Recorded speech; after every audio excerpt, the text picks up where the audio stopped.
whole earth, the whole earth, the whole earth, the whole earth.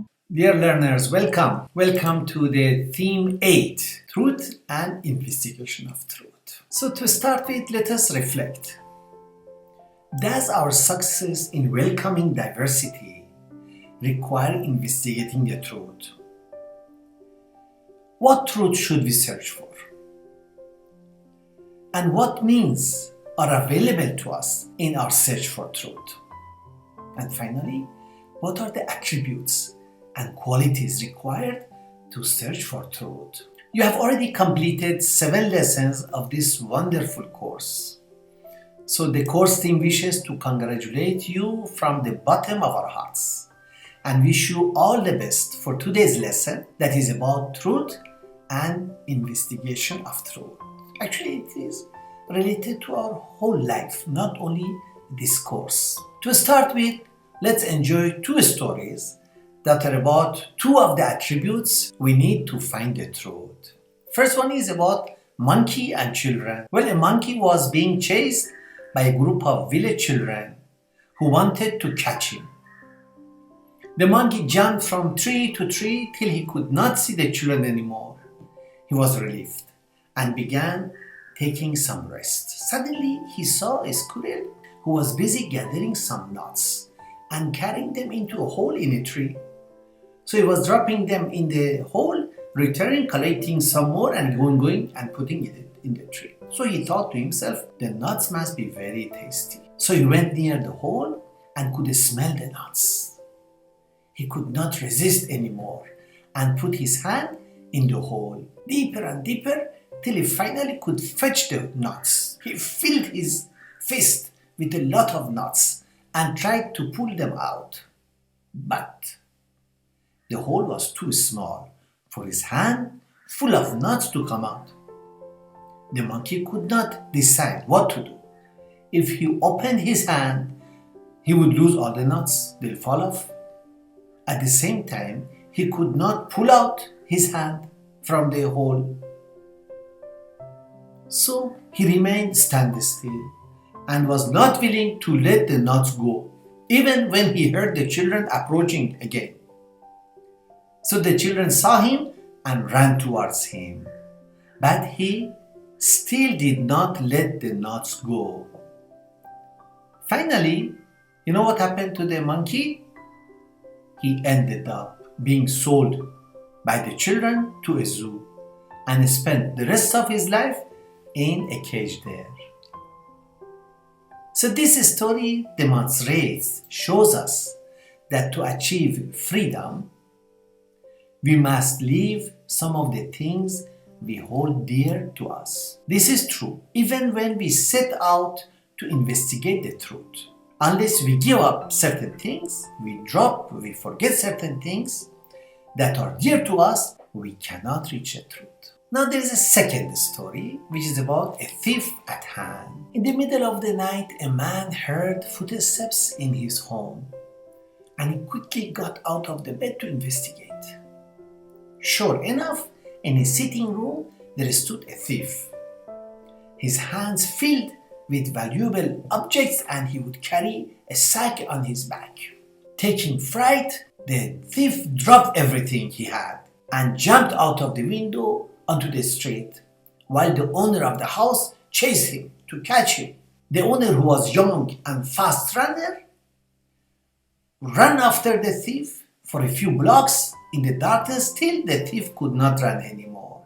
So the owner grabbed him and was about to drag him to the police station to give him to the police when he heard somebody from the back calling out to him, come quickly, come and see the sign left by the thief who has ravaged your home, screamed the unknown voice. So the owner thought to himself, what a kind and concerned citizen. He's calling me. If there is a second thief in my home who might hurt my wife and children, that damage can never be undone. What good would it be if I tie up this man but lose the true culprit? If I don't listen to this stranger, I might regret it for the rest of my time, my life. So the owner quickly let go of this thief he had caught and rushed back home. Outside the home, in the darkness, stood the thief's partner, waiting for the owner to come back. So the owner said, "Thank you. You have done me a great service. Tell me, why are you calling me?"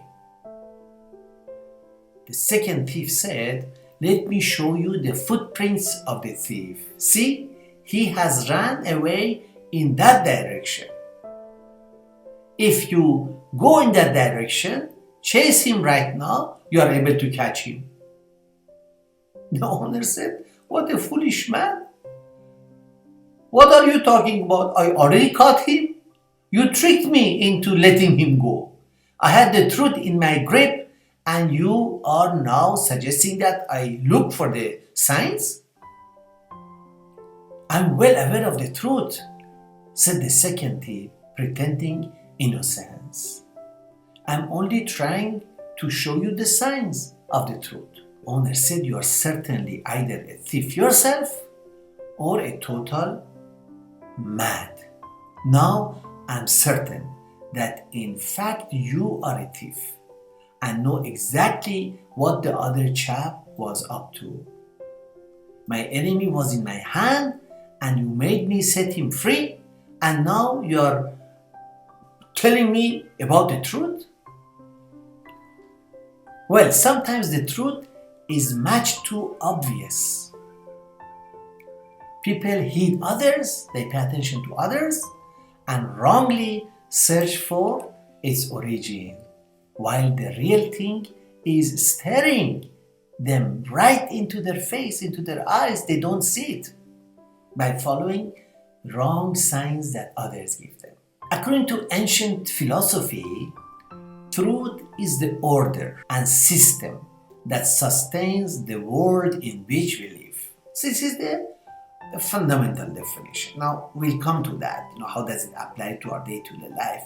Your life as a student, your life as a promoter of, unity, diversity, your life as a builder of a better society. So they say truth is the order, the system that runs the whole world. Many physicists consider the search for truth to be the search for the universal law of nature that govern everything in the universe. So remember, when we say we search for truth, they believe it means we are searching for that universal law that governs everything in the universe, including us human beings. So truth may be likened to the sunlight that removes darkness of our ignorance, darkness of our superstitions and imaginations. As the sun rises from different points on the horizon, truth also may be found from different sources. Hence, search for truth becomes our personal responsibility. We cannot blame anybody else. Otherwise, we may accept and preach something that may not be true, and we end up wasting our life or creating conflict instead of unity. Since truth is like sunlight, only truth can light up and show us the way to fulfill our twofold purpose. It has to show us the way. The truth will show us the way how to fulfill our twofold purpose. Our own development, the first purpose, and contributing to unity and diversity to make a better society. So by following the truth, we are able to fulfill the twofold purpose, not by following what is false and untrue. Do you see the connection between truth and our daily life and our purpose of life that we have discussed earlier?